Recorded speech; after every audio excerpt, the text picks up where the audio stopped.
বন্ধুগণ, you know the drill right? আপনারা জানেন কি হতে যাচ্ছে। So let's get to work.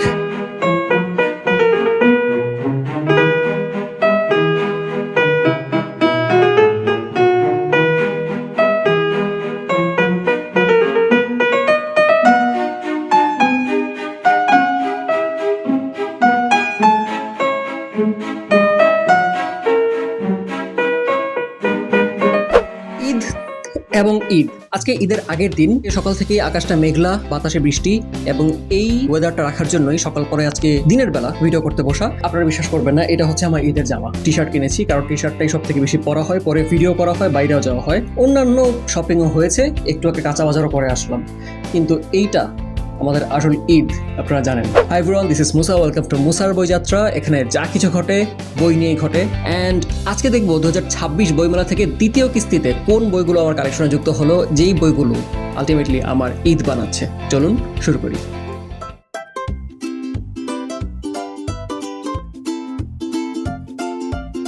স্টেকের সব থেকে উপরে সব থেকে ভালো বইটা আছে, কারণ এই মেলাতে শ্রেষ্ঠ বই হিসেবে মুনীর চৌধুরী স্মৃতি পুরস্কার পেয়েছে প্রথমা থেকে এই বইটা। এছাড়াও দুটো বই, সেগুলো নিয়ে আমি আলাদা একটা ভিডিওতে কথা বলেছি। মেলার সেরা বইগুলো প্রকাশনের জন্য প্রকাশককে শৈল্পিক ও গুণগত মান বিচারে শ্রেষ্ঠ গ্রন্থের প্রকাশনার জন্য মুনীর চৌধুরী স্মৃতি পুরস্কার প্রদান করা হয়, এবং এই পুরস্কারটি 2026 সালে পেয়েছে প্রথমা, ঐতিহ্য এবং ইউপিএল। এখানে আপনারা লিংক পেয়ে যাবেন। তো এই বইটার নাম শিলালিপি, বাংলার আরবি ফার্সি প্রত্ন লেখমালা। একটা খুবই রিচ গবেষণা গ্রন্থ, এবং এই ধরনের বই প্রকাশ করার পেছনে লেখক বা গবেষক ছাড়াও বিশাল টিম, F1 টিমের মতো কাজ করে। প্রিন্ট এবং যে ডিজাইন ভেতরে, সেটা দেখে আন্দাজ করা যায় যে কি পরিমাণ যত্ন এটার পেছনে ছিল। তো আমি খুবই গর্বিত যে এই বইটা আমার কালেকশনে যুক্ত হয়েছে, যদিও এটা কোনো একটা লাইব্রেরিতে থাকার উপযোগী, এবং তাতে করে অনেক বেশি মানুষ ওটা অ্যাক্সেস করতে পারবেন। গায়ের দাম 1500 টাকা। So you know, I'm gonna protect this with my heart. পরের বই, এই বইটা যিনি লিখেছেন নীলিমা শীল, উনিও খুবই ইন্টারেস্টিং একজন পার্সন। সো নীলিমা শীল বর্তমানে শিক্ষকতা করছেন। তিনি ছিলেন বাংলাদেশ আর্মির প্রথম কোনো নারী রিক্রুট। পরে ওনার লাইফ চয়েসের কারণে তিনি ওখান থেকে সরে আসে, আবার শিক্ষকতায় যোগদান করেছেন। এটা হচ্ছে ওনার পিএইচডি থিসিস, রবীন্দ্র ছোট গল্পে পূর্ববঙ্গের জীবন ও প্রকৃতি। রবীন্দ্রনাথের ছোট গল্পের আদলে একটা নেটফ্লিক্সের সিরিজ হয়েছিল, টাগর স্টোরিজ। ওইটার দৃশ্যগুলো মাথা উড়িয়ে দেয় যে আমাদের বাংলাদেশের বা বঙ্গের প্রকৃতির বর্ণনা কত সুন্দরভাবে গল্পে এবং সিনে ফুটে উঠতে পারে। তো সেইটা নিয়ে একটা থিসিস পেপার, এটা পুরো গল্পগুচ্ছ পড়ার পরে আমি হাতে নেব। এবং যিনি গিফট করেছেন, সুমাইয়া বিনতে তৈমুর আপু, উনি সেই 10 বছরের পরের কথা মাথায় রেখে এটা আমাকে গিফট করেছেন। Fire and blood, game of থ্রোনসের দুনিয়ার মতোই আমাদের বাস্তব দুনিয়ার গল্প। Born in fire and blood একটা গবেষণা গ্রন্থ, যেটার অনুবাদ এসেছে রক্ত ও আগুন নামে। দক্ষিণ আমেরিকার রাজনৈতিক ইতিহাস, খুবই ইন্টারেস্টিং। এবং আমি রিসেন্টলি এদুয়ার্দো গালিয়ানোর হাত ধরে দক্ষিণ আমেরিকার সাহিত্য পড়তে খুবই আগ্রহী হয়েছি। সো ফিকশনের সাথে একটা নন ফিকশন পড়তে ভালোই লাগবে, ইতিহাসটা জানা হবে। এবং এটা অনুবাদ করেছেন আমার বড় ভাই আল মারুফ রাসেল, যার হাত ধরে আমার প্রত্নতত্ত্ব পড়াশোনার শুরু। মশলার কৌটা, কিজি তাহনিন আপু তার লেখা প্রথম বই আমার পড়া হচ্ছে। তার চনরকি বইটা গত বইমেলাতে বেশ আলোচিত হয়েছিল। তো মশলার কৌটা কি জনরার বই আমার জানা নাই, দেখা যাক, পরে তারপরে আপনাদের জানাতে পারবো যে কেমন লাগলো। বইমেলাতে গত কয়েক বছর ধরে একটা জিনিস কনস্ট্যান্ট, সেটা হচ্ছে নিজের জন্য যত না বই কিনি, তার থেকে বেশি আমি বই গিফট করি, গিফট পাইও। নিয়াজ ভাই ফ্রম চন্দ্রবিন্দু প্রকাশন এই 3টা বই আমাকে গিফট করেছেন। এইখানে 3টা বই এই মেলাতে প্রকাশিত, বা গত বছরের মধ্যে, মানে গত বই মেলার পরে প্রকাশিত। প্রথম বইটার নাম হচ্ছে সমুদ্রের দিকে, নির্ঝর নৈশব্দ। তার প্রথম কোনো বই আমার পড়া হবে নির্ঝর নৈশব্দের। সো এমনটা ভালো যখন আমার আলোচিত লেখকদের মধ্যে কারো লেখা প্রথমবার ট্রাই করা যায়। সেম হাসনাত শোয়েবের লেখা চন্দ্রবিন্দু থেকে বেশ কয়েকটা এসেছে। Sadness will last for ever, Shefali কি জানে। তো এই মেলার বই হচ্ছে মাজার যে ভাষায় কথা বলে, এটা একটা নিবন্ধ সংকলন সম্ভবত। এবং আব্দুল্লাহ আল মুক্তাদির লিখেছেন মায়ার সিংহাসন, যাকে নিয়ে বইটা লেখা। রুনা লায়লা আমাদের প্রণম্য একজন গায়ক, তার জীবন নিয়ে এই লেখাটা। এটা সম্ভবত উপন্যাস অথবা নিবন্ধ, আমি শিওর না। তো এটা আমার পড়তে খুবই আগ্রহ ছিল। বইটা খুবই সুন্দর, সিম্পল ডিজাইনের মধ্যে খুবই সুন্দর একটা বই হয়েছে। এই বইটা আমার বন্ধু দিয়েছে, এটা প্রথমা থেকে আমি বেছে নিয়েছি। শেক্সপিয়ার অ্যান্ড কোম্পানি বইটার নাম। এই নামে একটা ইংলিশ বই আছে যেটা শেক্সপিয়ার অ্যান্ড কোম্পানি দোকানটাকে নিয়ে, কিন্তু এই বইটা অ্যাকচুয়ালি ইউলিসিস প্রকাশনার পেছনের গল্পটা নিয়ে একটা উপন্যাস, ইতিহাস আশ্রিত উপন্যাস। হাসনাত আব্দুল হাই তার ছোট গল্প পড়ে বেশ ভালো লেগেছে। তো এই মানুষটার সাহিত্যকর্মে আমার এমনিতে আগ্রহ। পেছনের একটা কাহিনী বলি। প্রথমার বইয়ের যেই মকআপ বা বই যেভাবে ওরা সাজান আর কি পৃষ্ঠাগুলা, আমার এই বইটা উল্টা দিকে আমার শোধ বইটার কথা মনে পড়ে গেছে। শোধের সাইজ, ভিতরের লেখার প্লেসমেন্ট সবই একই রকম। তো ওই ভালো লাগা থেকে এটা আমার ইনস্ট্যান্টলি কাজ করছে যে আচ্ছা এটাও পড়তে হবে, সেম টাইপের একটা ভালো উপন্যাস হবে। তো এইগুলো হচ্ছে সাবকনশিয়াস লেভেলে গিয়ে ডিজাইনার কিভাবে খেলতে পারে বায়ারের সাথে বা গ্রাহকের সাথে, তার একটা উদাহরণ জাস্ট বলার জন্য বলে রাখলাম। এরপর কথা প্রকাশ থেকে আহমদ মুস্তাফা কামালের যত সামান্য, এই বইটা একটা মুক্ত গদ্যের সংকলন। এই আইডিয়াটাই আমার ইন্টারেস্টিং লাগছে, সো আমি একটু ঘেটে দেখবো যে মুক্ত গদ্য কেমন হয়। এমনিতে আমি লিখি, তবে সেই লেখাগুলোকে কোনো একটা সাহিত্যের ফরম্যাটে, না প্রবন্ধ, না স্মৃতিকথা, না বুক রিভিউ, না ফিকশন, কিছুই হয় না। আমার আসলে বিভিন্ন ধরনের লেখা পড়ে দেখার ইচ্ছা যে কোনটা একটা গাইডলাইন আমাকে দেয়। সো এইটা শুধু ওই কারণেই আমার লিস্টে ছিল এবং আমাকে তানজিমুর রহমান ভাইয়া এটা গিফট করেছেন। এখানের মধ্যে বেশিরভাগই গিফট।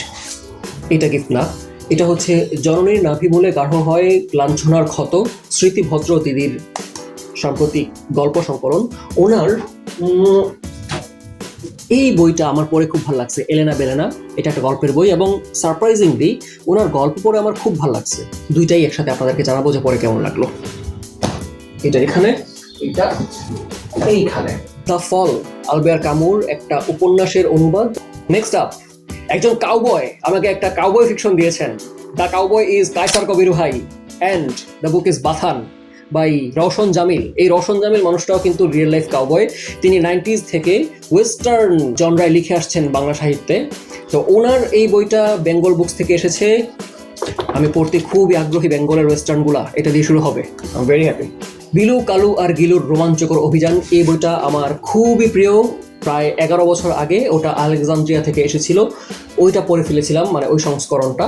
তো তারপর এটা 11 বছর পর রিপ্রিন্ট হলো চিরকুট থেকে। আমি বলবো যারা ছোটবেলায় মায়ের মুখে ছড়া শুনেছেন, বাংলা লোককথা, রূপকথার গল্প পছন্দ করেন, এইটা আপনাদেরকে সেই ছোটবেলার নস্টালজিয়ায় ফিরিয়ে নেবে। Please read this. সুন্দর একটা ফ্যান্টাসি অ্যাডভেঞ্চার গল্প এবং আমাদের রূপকথার এলিমেন্টগুলো দিয়ে মোড়ানো। ঠাকুমার ঝুলি ভালো লাগলে এইটা ডেফিনেটলি ভালো লাগবে। আবারও দুটা গিফট, সেটা হচ্ছে জয় শাহরিয়ার ভাইয়া ফ্রম আজব প্রকাশ আমাকে এই দুটো বই দিয়েছেন। সেদিন October, until August. Until August হচ্ছে গ্যাব্রিয়েল গার্সিয়া মার্কেজের লেখা, সেদিন অক্টোবর ওয়াসিকা নুজহাত আপুর লেখা। তো এইটার অনুবাদ করেছেন ফুয়াদ আল ফিদা, ভরসা রাখার মতো অনুবাদক, এবং ওয়াসিকা নুজহাতের লেখা প্রথমবার এটা পরে দেখা হবে। গিফট পেতে এই জন্য মজা লাগে যে আমি যেগুলো পড়তাম বা কিনতাম এর বাইরেও মানুষের রেকমেন্ডেশনে পড়া যায় এবং তারাই ভালো রেকমেন্ডেশন দেয় যারা বইটাও কিনা দেয় যে ভাই পড়, আমার ভালো লাগছে, তোরও ভালো লাগবে, পড়ে দেখ। I love this people. মৃত্যু হাসে বা চোখে, শামসুদ্দৌহা রিফাত। শামসুদ্দৌহা রিফাতের প্রথম কোনো উপন্যাস আমার পড়ার সুযোগ হচ্ছে, তার ছোট গল্প পড়েছি, দেখি কেমন লাগে। এটা নাকি এমনিতেই বেশ আলোচনায় আছে। সতীর্থ থেকে হুড় করে এইটা এবং এইটা, এই দুটা বই নাকি খুব সেল হচ্ছে, সতীর্থ প্রকাশনা বললো তাদের ডেটা অনুযায়ী। এবং সাতোশি ইয়াগিসাওয়া লিখেছেন more days at the Torunka café. So এটা হচ্ছে কি যেন নামটা, মরিসাকি বুকশপে কয়েকদিন, ওই সিরিজের একটা বই। মরিসাকি বুকশপে মেবি দুটো বই ছিল, তারপরে তরুণকা ক্যাফেতে দুটো বই। এটা ওয়াসি আহমেদ ভাই অনুবাদ করেছেন এবং এইটার পুস্তানি দেখে বুঝতে পারছেন যে কি সুন্দর ছাপা হয়েছে। জ্ঞানকোষ থেকে দ্য গিভিং ট্রি, শেল সিলভারস্টাইনের এই ছড়াটা, একটাই ছড়া, ছোট্ট একটা গল্পের মতো। প্রতি পেজে একটা করে লাইন, কয়েকটা করে লাইন আর একটা করে ছবি, এইভাবে একটা গাছের কথা বলা হয়, যেই গাছ নিঃস্বার্থে ভালোবাসেই যায় একটা বাচ্চা ছেলেকে।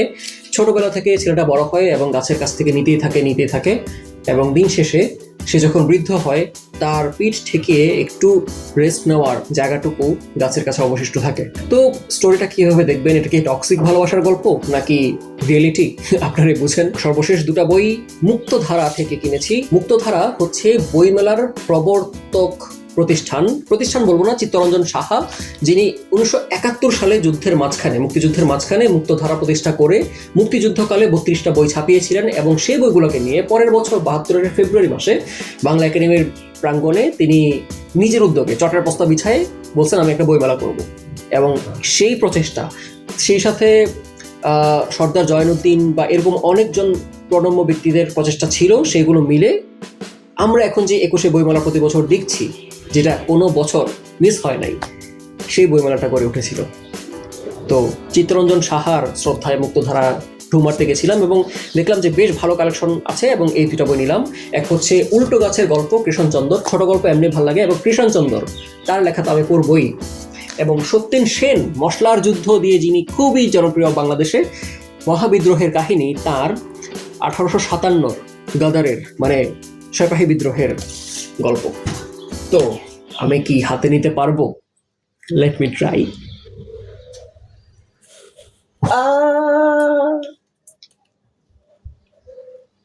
এই হচ্ছে আমার ঈদ। এরা হচ্ছে আমার সেকেন্ড পার্ট অফ বুক হল। ফার্স্ট পার্ট আছে, যদি পারি দুই কোলে নিয়ে একটা ছবি তুলবো, বাট কি হয় না হয় আপনারা তো দেখবেন। And please stay tuned with me until my next upload. ভালো থাকবেন বইয়ের সাথে। আর এইসব পাগলামি যদি আবার দেখতে ইচ্ছা হয় তাইলে আমার চ্যানেলটাকে সাবস্ক্রাইব অথবা পেজটাকে ফলো করে সাথে থাকবেন মুসার বইযাত্রা। ভালো থাকবেন, বইয়ের সাথে থাকবেন।